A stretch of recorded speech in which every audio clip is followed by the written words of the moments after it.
State of Idaho plaintiff versus Lori Vallow, aka Lori Daybell, defendant. Count 1. Conspiracy to commit first-degree murder. Count 2. Theft by first-degree murder. Count 3. Conspiracy to commit first-degree murder. And count 4. First-degree murder. Count 5. Conspiracy to commit first-degree murder. The crimes are unimaginable. Lori Vallow Daybell stood trial for the murder of her own children, 16-year-old Tylee and 7-year-old JJ. She was also accused of killing Tammy Daybell, the wife of her current husband, Chad. Hello, everybody, and welcome to Stewing the Pot. This is Greg Stewart, and today's podcast is about the Doomsday Mom. And the Doomsday Mom is a lady by the name of Lori Vallow Daybell. And what this woman is exactly, I can't say it any better than the way it was portrayed in the beginning segment of what this case is about. And there's a lot of twists and turns in reference to manipulation in reference to her husband at the now time, Chad Daybell, which was a doomsday prophet in his own right there, and he would create books, and several books in reference to that particular subject, as well as have a podcast in reference to Armageddon, the end of the world, the doom of everything. But he has the methodology that can help people to prevent themselves from perishing in this world. So that's what we're going to take in today. This incredible case where they use manipulation and power. And as I said in the beginning, I couldn't have said it any better in reference to money, power, and you could just, and the list goes on, as you'll see. So we're going to get into that now. A couple quick things. As we are here, I would like to request from you to be my assistants in my breakdown of this particular case. And what I mean by that is I would like you to play armchair life coach or practical life coach, practical psychologist, but I'm going to come up with some questions. And at home, yell at the screen, speak to the screen if you, how you would answer the questions in reference to this particular case as I pop them through and connect with your psychology, even though we're not in the same room. I could imagine how you would feel because I do this at home with my family. I'll be out there, wow, what do you think about this? And I'll get 4 different conversations going in reference to the questions and that subject there. And that's what I want from you, to be an armchair life coach, if you will, to connect on this case in ways that you could maybe help someone else if you notice red flags, because you will have experience in reference to some of the things that I'm hoping to point out that will help you and give you the tools that you need for yourself out there. Hopefully not to the extreme of these cases, but to help you from a life coaching perspective of how I see certain personality traits. But without further ado, I want to connect with you now on one other thing. We're growing here, but I need your help to continue to grow more. So I'm requesting from you, if you could, to like us, to subscribe and share this message, because it is something that is for the greater good. I'm very passionate about this, and I hope that these shows are showing my passion in reference to what I'd like to accomplish here. So again, please help me by liking, subscribing, and sharing this message in reference to the work that we're doing here with this particular podcast. But without further ado, there's going to be segments coming up. Then I'm going to basically break them down to a degree, ask you a couple questions in reference to that segment, and then we're going to move on and see what we come up at the very end. All right, here we go. Okay, so we just heard a segment there in reference to Lori gets connected with Chad Daybell, and she is, I hate to utilize the word, but taken under his spell. And Chad has this belief system. Chad has this belief system that there are certain people in this world. He can see it. He can see your energy and your aura, and you're a demon. And I know this because I wrote these books on this subject, and demons, even in human form, need to be killed. And from this point, it's where now this escalates even more, because Lori's drinking the Kool-Aid, if you will. She's really feeling it. She's connecting in reference to telling people before she even meets Chad, like, oh, I've totally followed this because I've been around people like this all the time. And I'm telling you, I agree, they're not human.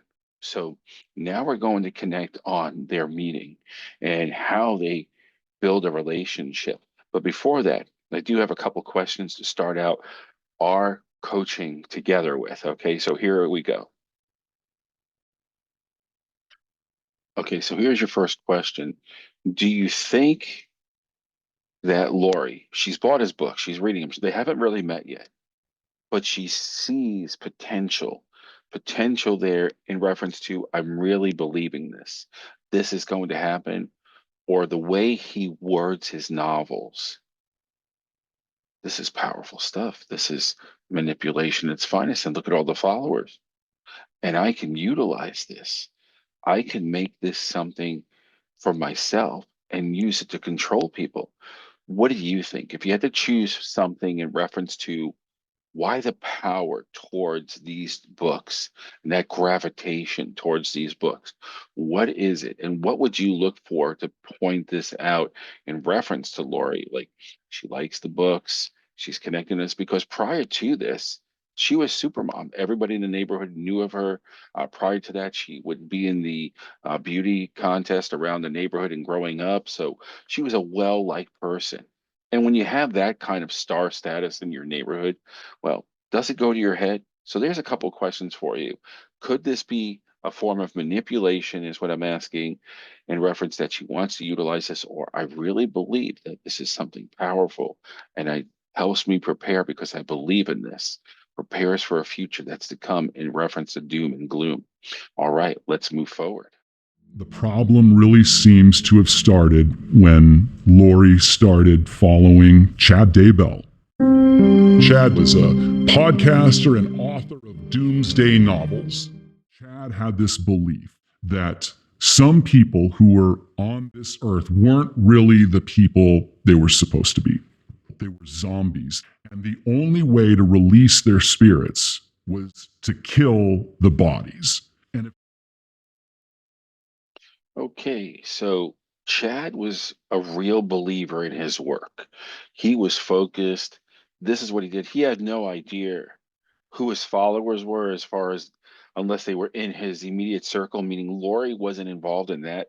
You might see someone as a subscriber or this, that, or come up, but they really wasn't connected yet. But she was definitely into what he was saying, and she would definitely make her way to meet Chad. Now, moving forward, they meet and we'll connect on where and how they meet in reference to something that he lives in Idaho. She lives in a different state entirely, I believe. But here's the key thing. Do you believe Lori was a true believer as well? Do you think that this is my purpose because she did have his books, she did connect to it, or is this something that she's seen in the books that said, you know what, I can use this. This can justify my actions of what I want to do to come. Because remember, she's used to people praising her, connecting on her, and now all of a sudden she's getting into these books. And she's married at this point, too, by the way. She's married to a businessman by the name of Charles Vallow. He's got a couple kids as well, which we will connect on shortly as well. But the relationship to come between Lori and Chad. So, what do you feel?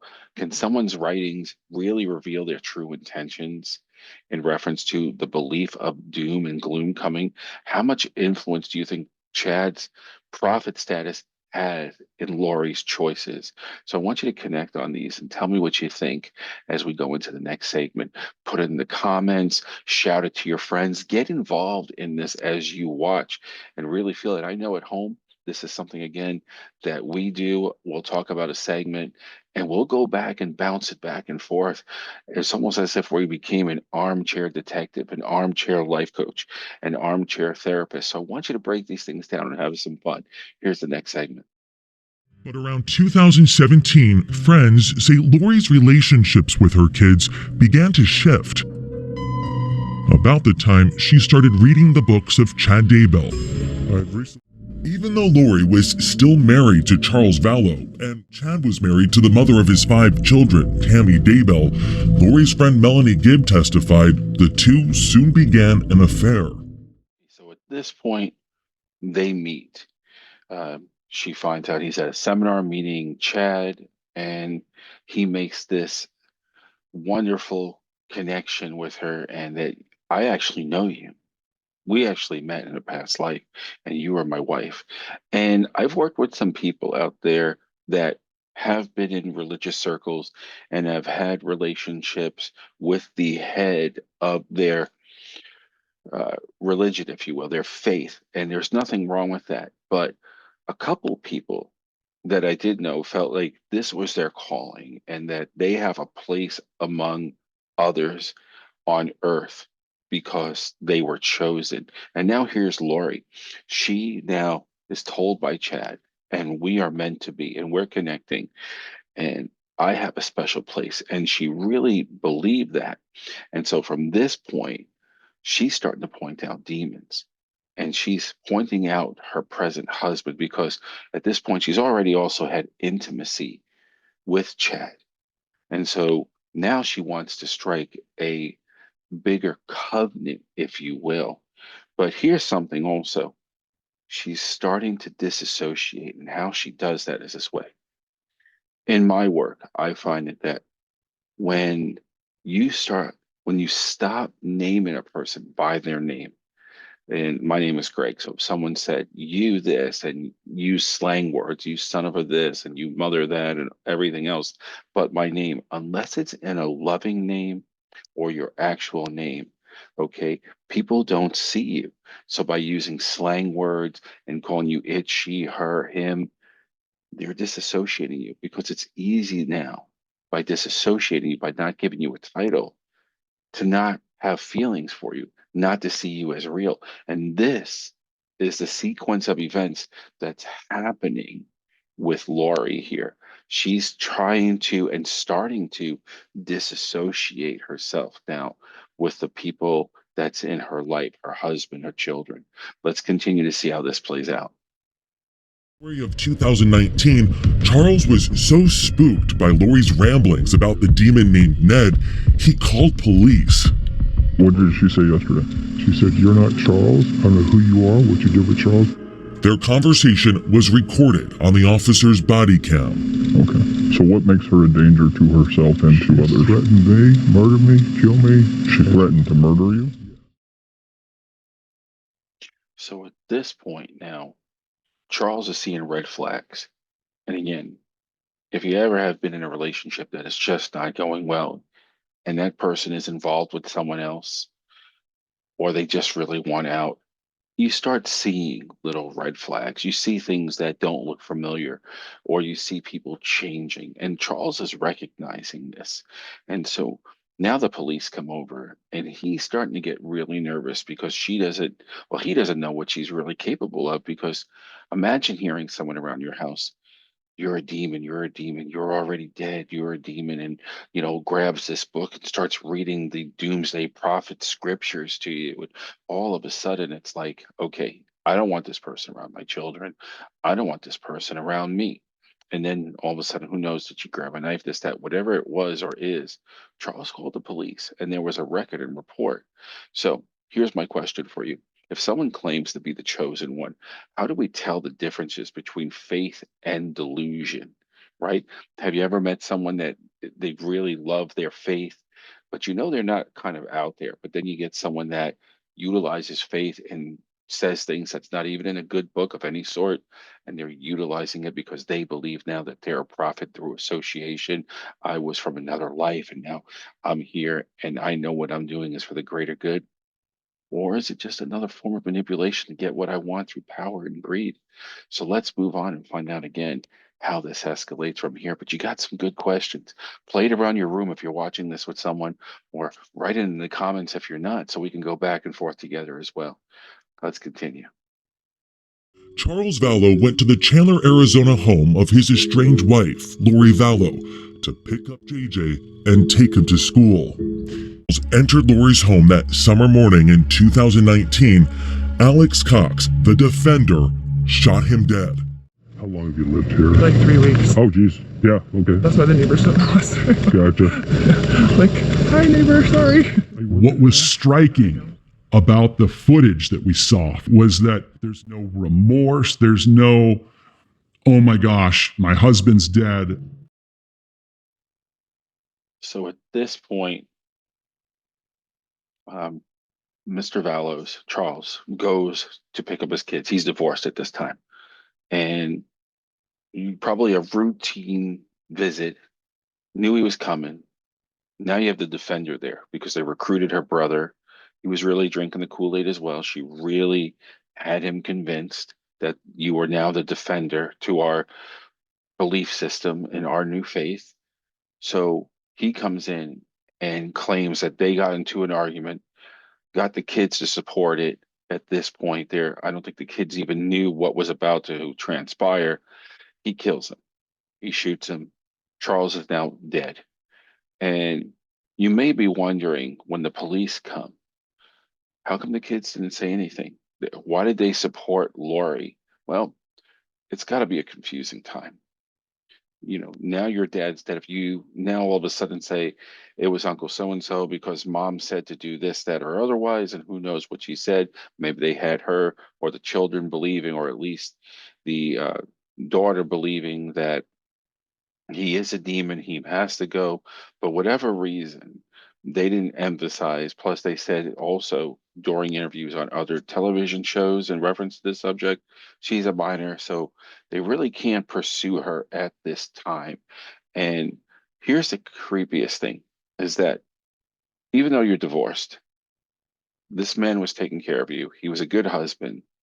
And it's been 3 weeks, I believe, since they were divorced. And now all of a sudden, Charles gets killed. And there is no phase to Lori whatsoever. And so now, the next question for you is this.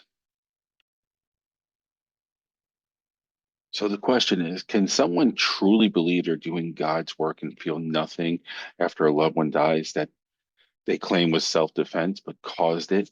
And if someone you knew acted like Lori after a tragedy, would you see a red flag? Or would you just say, you know what, she was in shock, give her a pass, she's been through a lot? So those are your questions as we move on to the next segment. Here we go. Prosecutors alleged Lori's first problem was her 16-year-old daughter, Tylee Ryan. According to Zalema, Lori told her that a demon named Hillary had taken over Tylee's body. Okay, so now moving forward, Lori, all broken up as we see, looks into the insurance policy, only to find out she's not the beneficiary anymore. And we recall how she built up her mind to disassociate. She made Charles a demon, right? Now, you see what she's doing here. She's beginning to change the name. That disassociation I spoke to you about, she's beginning to change the name in reference to her children. So, what does that tell you? Because if you follow patterns, the pattern is set that I now need to do something about them. They're not my kids, really. I married him and I inherited them. And could this have been the plan the entire time as well? To make them demons, even if she did get the money? We'll never know. But we know that's what the plan is now.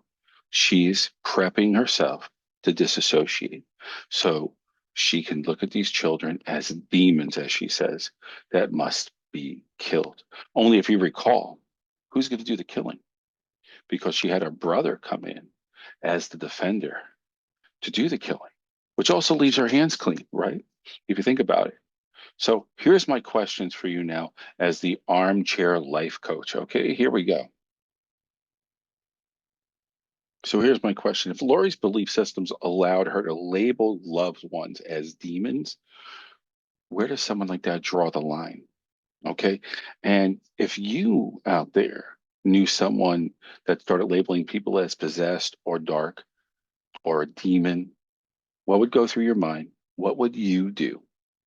Go ahead and battle that out, connect with that, with anyone you're watching with that, or just make notes in the comments there. But we're going to move on to the next segment. So until that moment, please watch. His wife was not going to be around much longer, and that he was going to have a life before Tammy and a life after Tammy.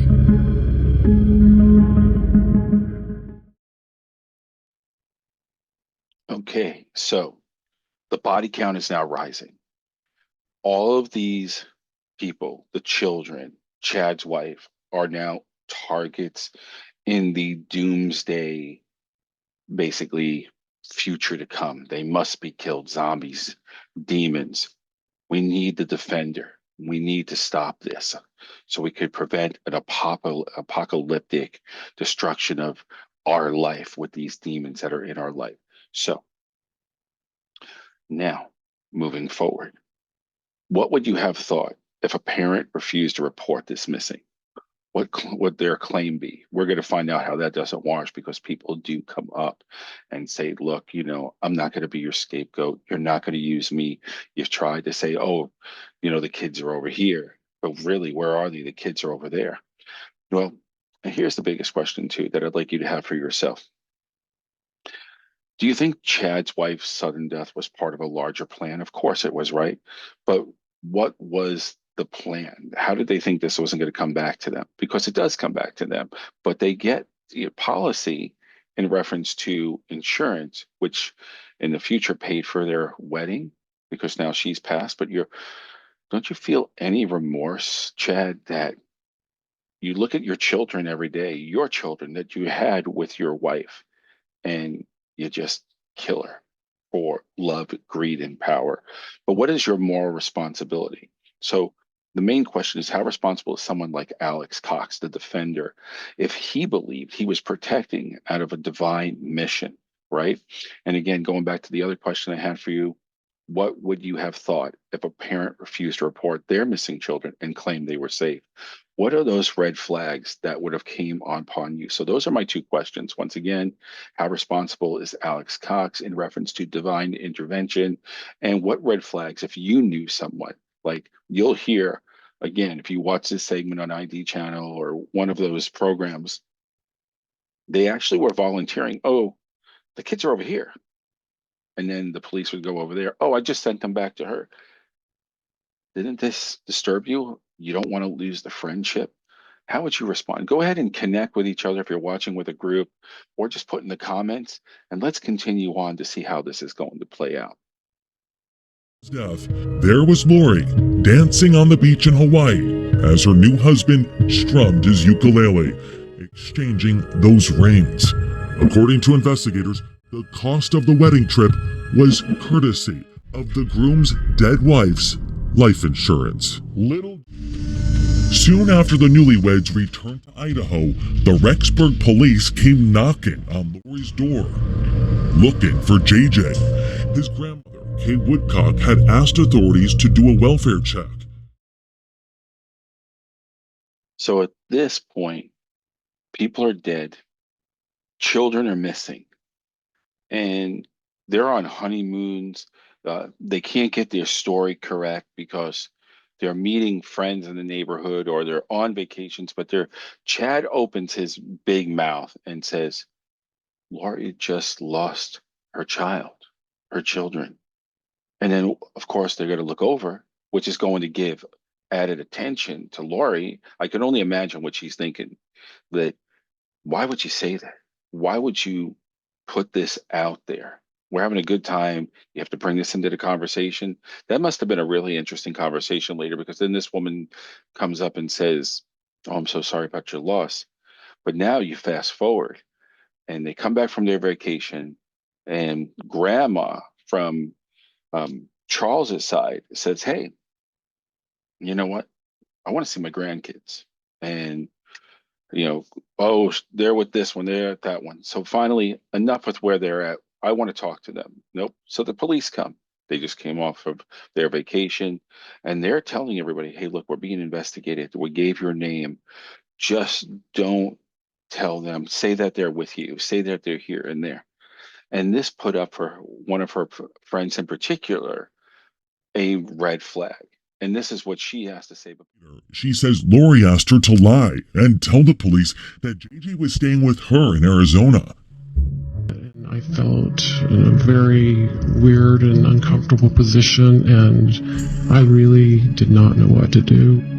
At first, Melanie Gibb wasn't forthcoming to the police, but 12 days later, she made a call to Lori and Chad and secretly recorded it. Is JJ safe? She is safe and happy. Chad said they couldn't tell her where JJ was for her own security. So at this point, children are missing. It's all over the television. And what does Lori and Chad do? Let's go to Hawaii. Let's just get out of Dodge. Maybe they won't even think of looking here. I don't know what gave them that thought, but they were there. They were given papers and served, opposed to just being arrested. Well, she actually was arrested on the spot. Once she left Hawaii and she got back into Idaho, Lori was arrested. At this point, as you heard, Chad is being investigated, and then they bring up the remains of his late wife and find that she was asphyxiated and there was bruising and marks all over her. At this point, her brother, Cox, Alex Cox, is contemplating everything he's done and wondering, why did Lori make me do this? Because out of everyone, the funniest thing, not the funniest thing, but he really was in belief of this doomsday prophet and his sister, that they were something, because now he's saying to people, I'm a patsy, I'm the fall guy. And what does he do? It's like, well, I'm done. I thought I was doing something for the greater good. I really thought we were making a difference. And so they find him. He dies, and they can't find any results on what killed him. They can't. It says it's from natural causes. So here's my question for you.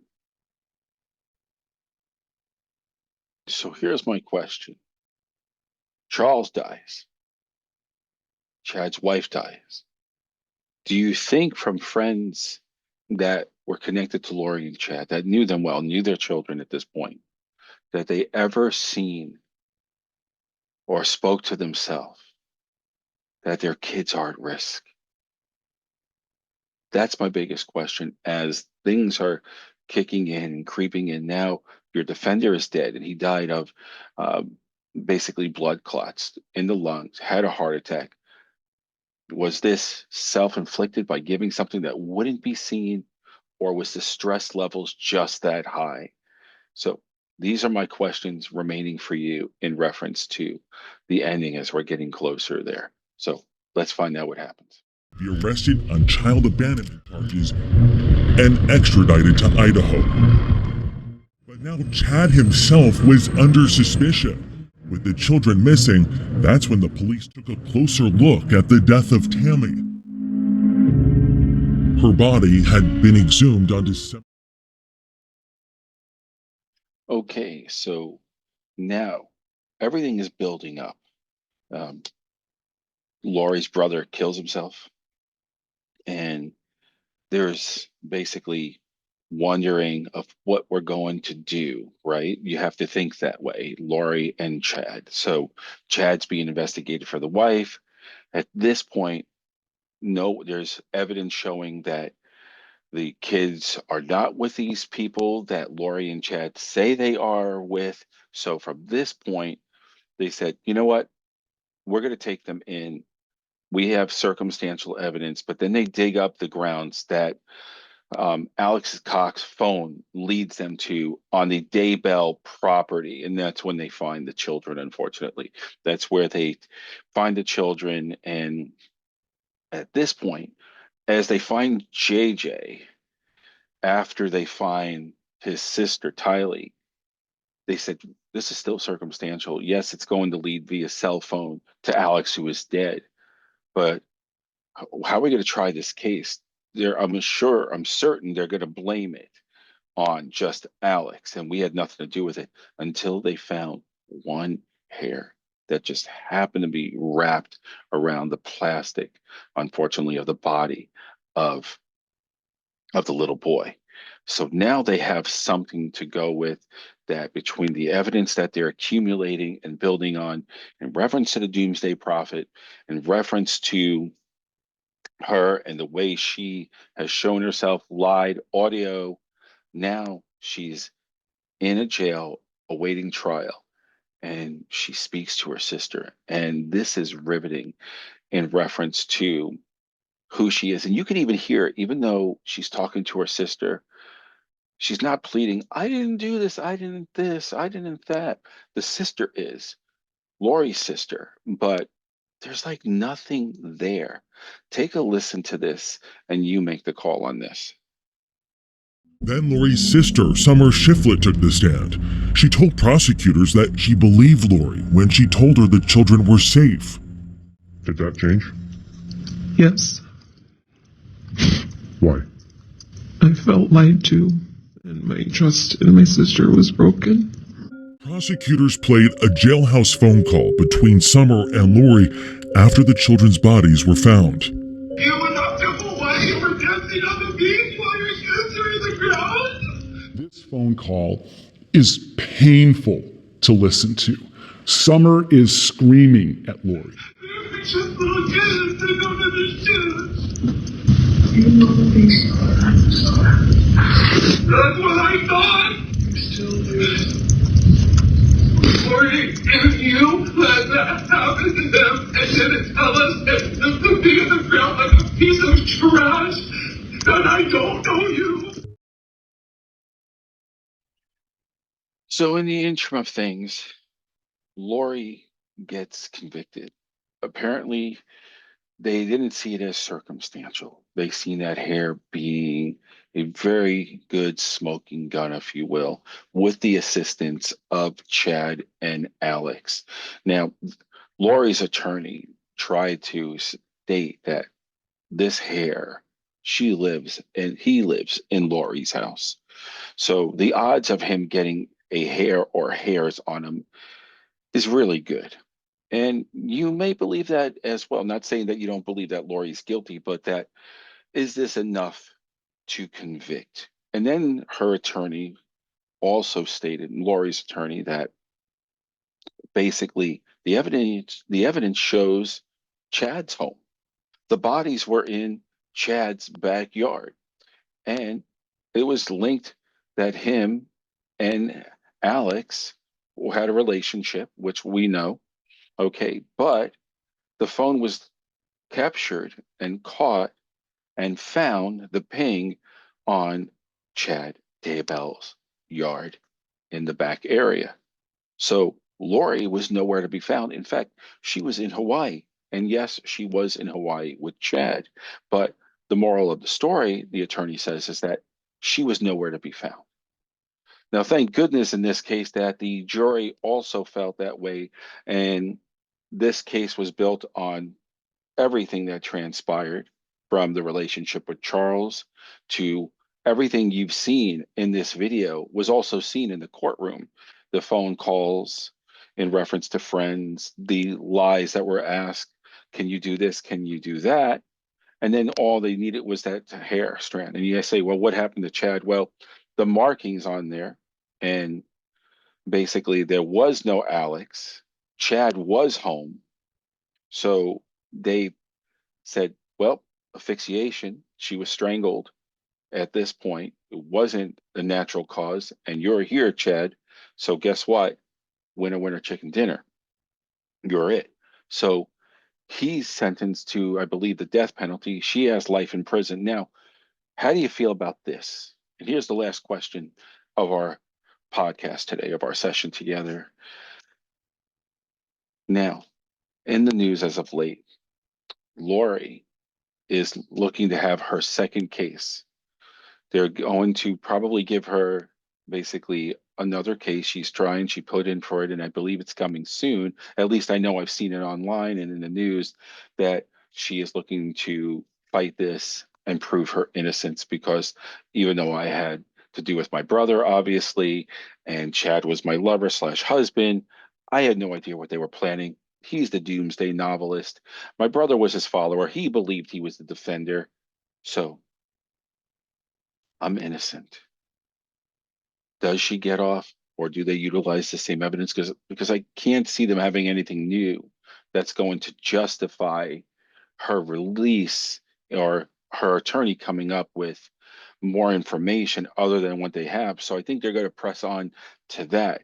But in another jury of their peers, is this enough evidence to let her walk and say, see, proven, circumstantial?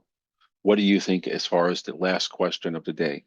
But I hope you enjoyed this podcast of Stewing the Pot with me. And let's continue to do this. Let's continue to break through and have these questions and answer these questions and have some basically trivia and also armchairing in reference to life coaching and any other title you want to give it.